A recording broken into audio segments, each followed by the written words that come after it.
Social applications हैं जिनमें हम और आप दिन रात अपनी कभी फोटो डालते हैं, कभी वीडियो डालते हैं, कभी हमारे जहन में जो आता है वो हम लिख देते हैं। और कुछ लोग इखलाकी चीजें लिखते हैं, कुछ लोग गैर इखलाकी चीजें लिखते हैं। तो इखलाकी चीजें या शरई चीजें, दीनी चीजें, और उसी के मुकाबिल में गैर इखलाकी चीजें भी इसी में शामिल हो जाती हैं। अगर इस दौर में यह कहा जाए कि मोबाइल से बड़े फसाद होते हैं, मोबाइल इस्तेमाल ना किया जाए, तो शायद इसे दुनिया जहालत या बेवकूफ़ी का नाम देगी, जो है भी, क्योंकि जहां उसके नुकसानात हैं वहीं फवायद भी हैं। तो तरीका इस्तेमाल पर मुनहसर है कि आप कैसा इस्तेमाल करते हैं किसी चीज़ का। आप जायज़ तरीके पर भी इस्तेमाल कर सकते हैं, आप नाजायज़ तरीके पर भी इस्तेमाल। ये माइक है आपके पास, आप इसे वर्कशॉप करने के लिए, नात शरीफ पढ़ने के लिए भी इस्तेमाल कर सकते हैं, आप इसे गाना गाने के लिए, नाचने के लिए, गाना बजाने के लिए भी इस्तेमाल कर सकते हैं। तो इस्तेमाल के ऊपर है कि कौन चीज़ का, किस चीज़ का इस्तेमाल आप किस तरह करते हैं। तो मोबाइल लाजमी जुज़ आज जिंदगी का बन चुका है, जिसे छोड़ा नहीं जा सकता। लेकिन आज नौजवानों को, खास तौर पर हमारा नौजवान तबका जो है, ये मोबाइल से ऐसा चिमटा है और इनमें ऐसे ऐसे गुनाह कर रहा है जो उसके मरने के बाद ही नहीं, बल्कि मरने के हजारों साल बाद भी असर नौ गुनाह उसके नामे अमाल में दर्ज करवा सकता है। आप सोचेंगे ये कैसे कि मर गया, फिर गुनाह होते रहे, फिर बंद हो गए, फिर हजारों साल बाद कहीं से फिर उसके नामे अमाल में गुनाह कैसे दर्ज होने लगेंगे, ये मैं अभी आपको बताता हूँ। सबसे पहले आपको मैंने अभी एक हदीस सुनाई थी सदक़े जारिया के ताल्लुक से। तो सदक़े जारिया किसे कहते हैं?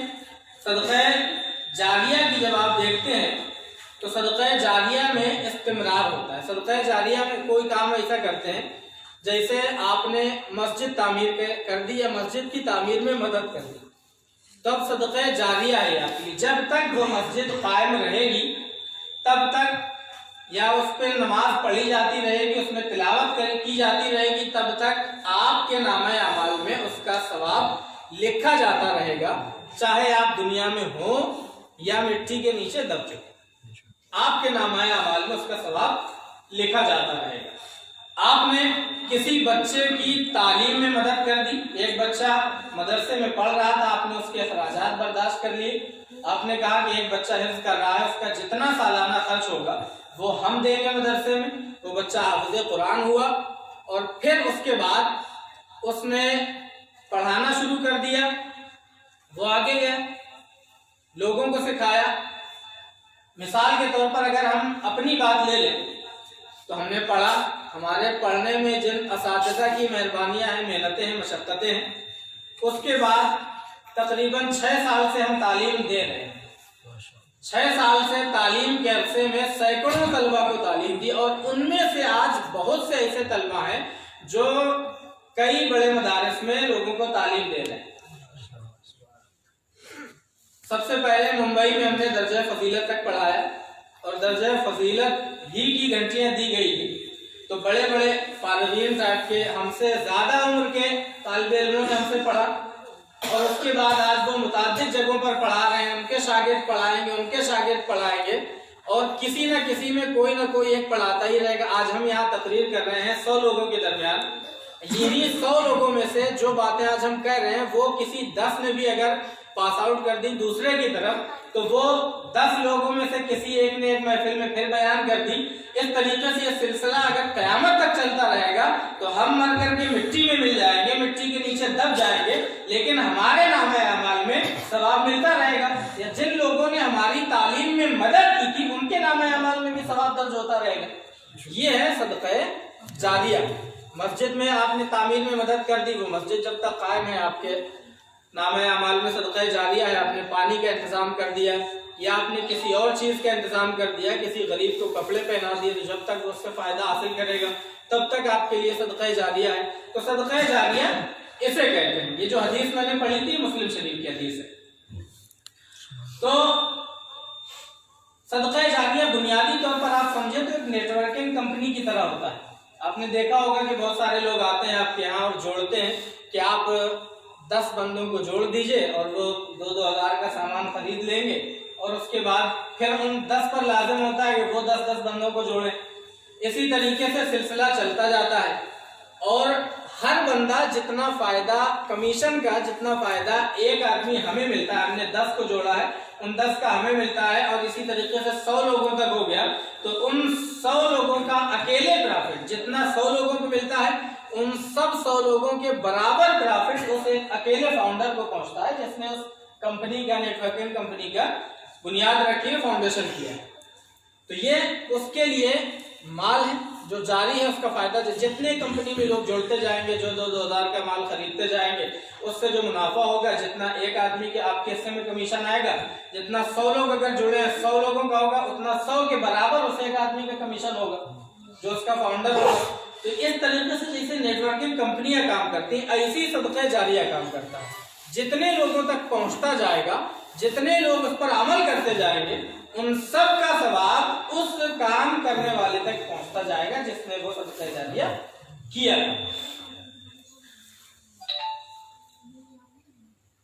मस्जिद में जैसे पंखा लगा देते हैं, तालीम बच्चों की दे देते हैं, इसी तरीके से बहुत सारी चीजें। अब गुनाहे जारिया आप देखें, गुनाहे जारिया भी बिल्कुल इसी तरीके पर काम करता है। आपने किसी को शराब पीना सिखाया, आमतौर पर नशेड़ियों में ये आदत पाई जाती है कि जब वो किसी नशे के आदी हो जाते हैं तो वो एक नया बंदा तलाश करते हैं जिसे वो नशा करना सिखाते हैं। जो बीड़ी पीने वाला है तो वो दूसरे को बीड़ी पीना सिखाएगा। उनका मकसद ये होता है कि आज वो फ्री पिलाते थे, वो नहीं पिएगा, नहीं भाई मैं नहीं पीता, उनको कहेंगे पी, हम दे रहे हैं ना। मकसद ये होता है कि आज ये पिएगा, जब इसकी आदत पड़ जाएगी तो कल पिलाएगा। आपने किसी को शराब पीना सिखा दी, किसी को जुआ खेलना नहीं आता था, कोई ना कोई तो सिखाता है ना भाई। जो बच्चा पैदा होता है पेट से जुआ सीख करके तो नहीं आता, कोई ना कोई तो उसे सिखाता है।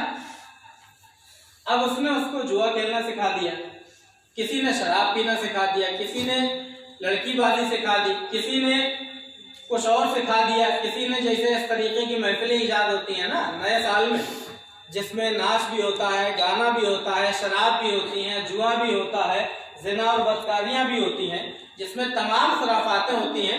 हमारे शहर में ऐसी महफिल कायम नहीं होती थी। एक साहब आए कहीं बाहर से बड़े मॉडर्न बनकर, उन्होंने कहा न्यू ईयर की पार्टी हम भी करेंगे, जैसे दिल्ली में होती है ना क्लब में, वैसी हम करेंगे। एक जगह उसने ऑर्गेनाइज कर दी पार्टी। अब 4 लोगों ने देखा कि ये पार्टी ऑर्गेनाइज की गई, बड़ा मजा आया उसमें। वहां शराब भी चल रही थी, कबाब भी चल रहा था, शबाब भी चल रहा था, सब कुछ आम था। और दूसरे लोगों ने उस तरह की महफिलें ईजाद करना शुरू कर दी। तो जितनी महफिलें ईजाद होती जाएंगी, सबका गुनाह उस पर होगा जिसने पहली बार महफिल ईजाद की।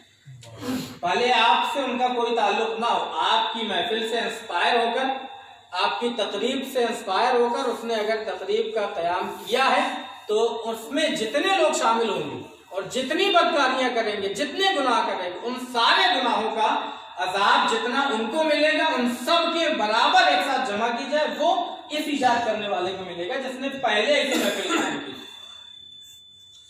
तो ये है गुनाह जारिया, जुआ खेलना, इसी तरीके से बहुत सारी चीजें आप ले सकते हैं इला गैर निहायत। अब आप आइए सोशल मीडिया पर। आप व्हाट्सएप चलाते हैं, हर बंदा चलाता है, छोटा बच्चा भी चलाता है, बड़ा आदमी भी चलाता है। फेसबुक चलाते हैं, आपके पास एक फहिश फोटो, गंदी फोटो आई कहीं से या इंटरनेट से आपने डाउनलोड करा और आपने हंसी मजाक में, नौजवान को खासतौर पर मुखातिब कर रहा हूँ, नौजवान लोगों आप सोचो कि इसका नतीजा कहाँ तक होगा। वो फोटो आपने अपने एक दोस्त को भेजी, सिर्फ एक आदमी को भेजी, एक दोस्त को आपने मजे लेने के लिए, जिससे आप क्लोज हैं, बहुत खुल के हर तरीके की बातें कर लेते हैं, वो फहश और गंदी फोटो आपने अपने उस दोस्त को भेज दी। अब उसने सोचा उसके पास कोई ग्रुप मौजूद था जिसमें 200-250 लोग मौजूद थे, उसने वो फोटो उठाई और उस ग्रुप में पोस्ट और उस ग्रुप के अगर 10 ही अफराद ने वो फोटो अलग अलग ग्रुप में पोस्ट कर दी और ये सिलसिला चल पड़ा। अब आप सोचें, आपके पास एक फहश वीडियो आया कहीं से, या इंटरनेट से डाउनलोड कर लिया, या किसी का आपने बना लिया, आपने ग्रुप में डाल दिया, किसी को बदनाम करने की नीयत से, किसी मोहल्ले वाले का कभी कोई बना लेता है, किसी पड़ोसी का बना लेता है, किसी मिलने वाले का बना लेता है, किसी को देख लिया कोई गलत काम कर रहा है, आपने वीडियो बना लिया। वो वीडियो आपने फेसबुक पर अपलोड कर दिया, 5 लोगों ने शेयर किया, 2 लोगों ने उसे डाउनलोड करके एक ग्रुप में शेयर कर दिया या ऐसी ग्रुप में शेयर कर दिया, किसी ने पेज में शेयर कर दिया जिसके लाखों के एतबार से मेंबर्स थे। अब वो पहुंचता गया, जितने लोग देखते जाएंगे, अब उन्हीं में से किसी शख्स को वो वीडियो इतना अच्छा लगा कि उसने क्लाउड स्टोरेज में उस वीडियो को सेव कर दिया। अब एक चीज पहले यहाँ रुक जाए थोड़ी देर के लिए, स्टोरेज तक महफूज करके रुक जाए। अब एक दूसरे पहलू पर आइए। वो वीडियो भेजा आपने, एक फहश वीडियो या फहश फोटो आपने सिर्फ अपने एक दोस्त को भेजी थी, उसने किसी ग्रुप में डाला, उसने किसी और ग्रुप में डाला। अब अजान हुई, आप पहुंच गए नमाज पढ़ने, आप मस्जिद के अंदर नमाज पढ़ रहे हैं, नमाज की हालत में, और वहां 10 लोग उस ग्रुप के उस वीडियो को देख रहे हैं। 10 लोग जो वीडियो आपने शेयर किया था, जो फोटो आपने शेयर की थी, 10 लोग उस वीडियो उस फोटो को देख रहे हैं। आप नमाज पढ़ रहे हैं, आप गुनाह में मुलव्वस नहीं हैं, आप नमाज की हालत में आप अल्लाह ताला की तस्बीह और तहलील बयान कर रहे हैं, लेकिन 10 लोगों को जितना गुनाह हो रहा है, उन 10 का एक साथ गुनाह आपके नाम अमाल में अभी लिखा जा रहा है। आप सोच सकते हैं इसकी संगीनी कितनी। कोई सोचता है कि हमने तौबा कर ली या हमने छोड़ दिया, एक बार हमने कुछ कर दिया था, गलत काम इजाद कर दिया था, हमने एक डांस पार्टी हमारे यहाँ कभी नहीं हुई थी, हमने इजाद कर दी। शादी ब्याह में नौटंकी नहीं होती थी, खत्म हो गई थी, जमाना हो गया था। अब नए तरह की नौटंकियां पैदा हुई हैं जिन्हें ऑर्केस्ट्रा कहा जाता है।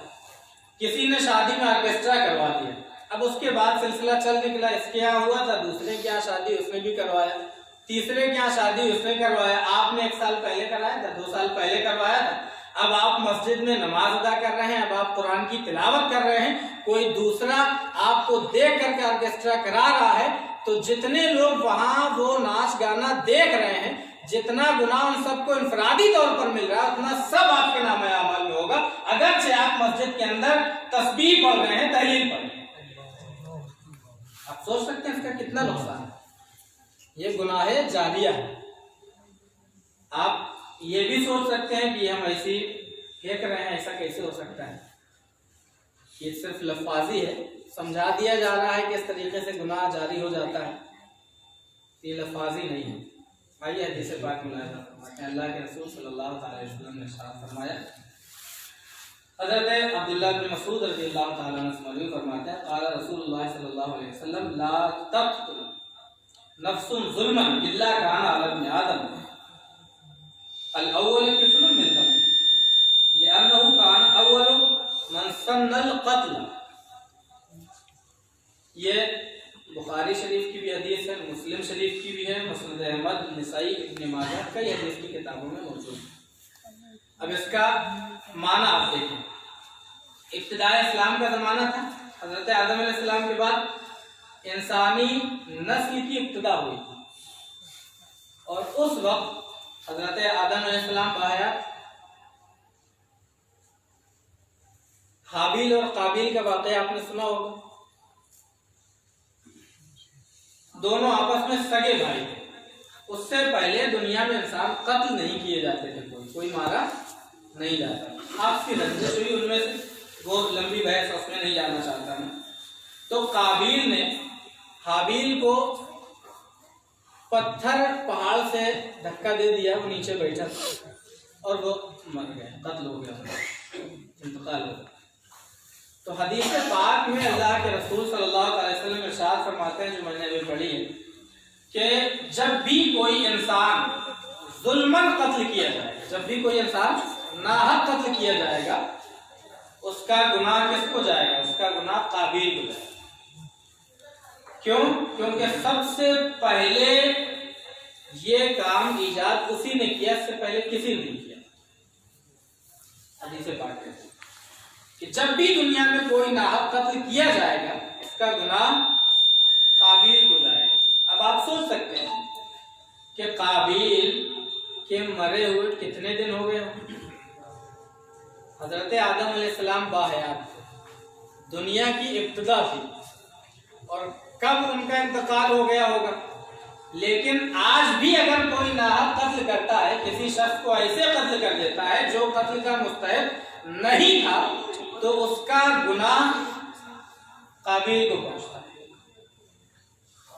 कितने साल हो गए होंगे, अब आप सोच सकते। इसी तरीके से अगर आप किसी गुनाह की ईजाद कर देते हैं, किसी गुनाह के मूजिब बन जाते हैं किसी जगह पर जहां वो गुनाह नहीं हो रहा था, आपने वो गुनाह स्टार्ट कर दिया, तो जब तक लोग उस गुनाह को करते रहेंगे तब तक जितने लोग करेंगे, जितना गुनाह उन सब को होगा, उन सब के बराबर अकेला गुनाह शख्स होगा जिसने वो बुरा काम ईजाद किया है।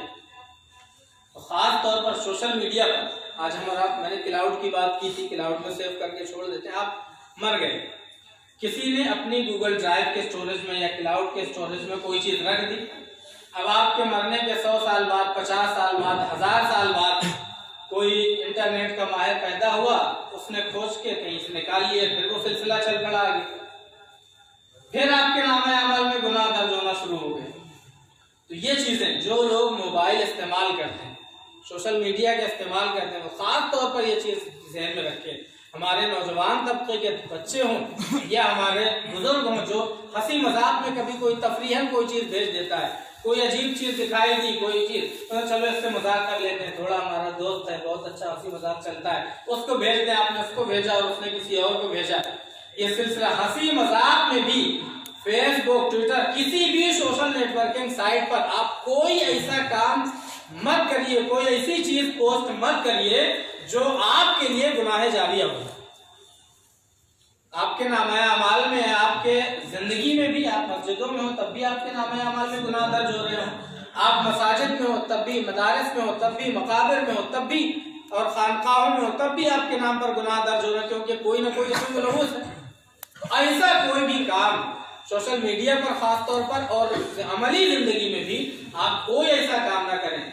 जैसे जुआ किसी को सिखा, अगर हमें आदत है शराब पीने की तो हम किसी दूसरे को ना सिखाएं कि अगर वो सिखाया उसने किसी को, उसने जब तक वो सिलसिला चलेगा उसका गुनाह मिलता रहेगा।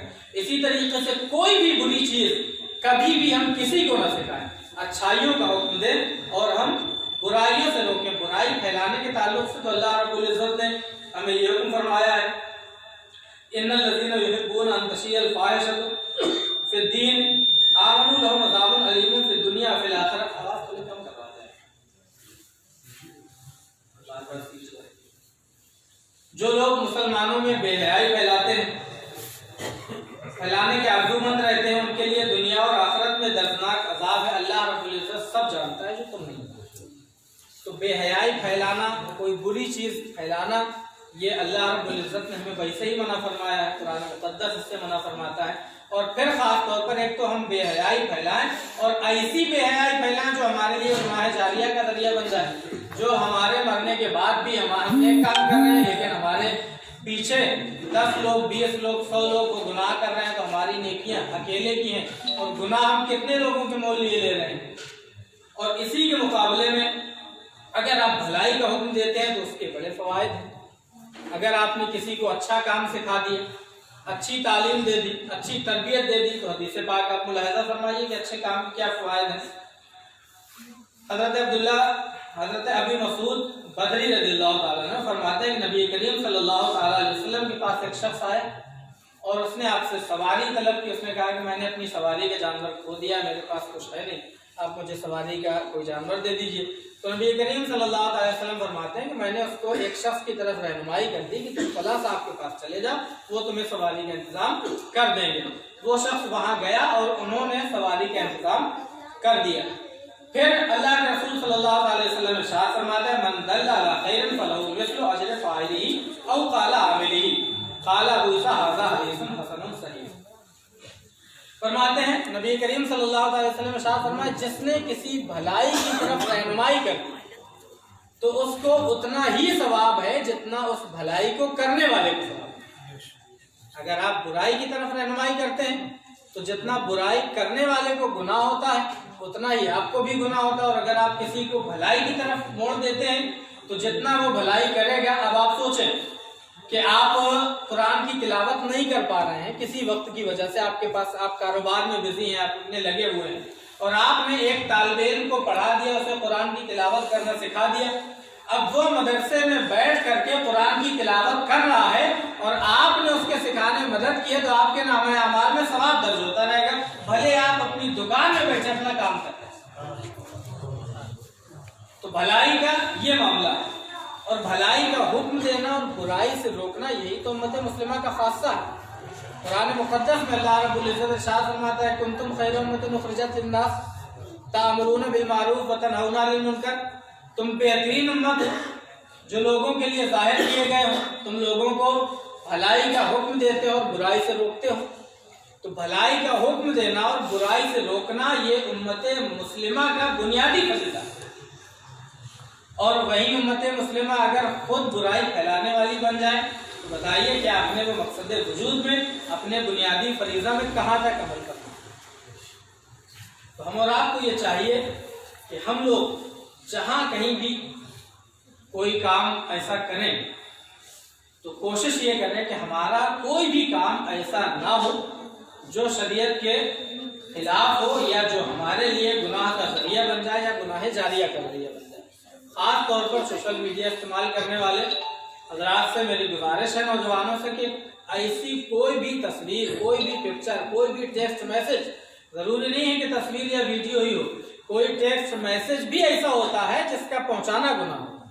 ऐसी कोई भी चीज आप किसी तक ना पहुंचाएं जो आपके लिए आपके मरने के बाद भी वबाले जान बनी रहे और आपके इबादतों में लगे होने के बावजूद भी आपके लिए गुनाह का जरिया बनी रहे।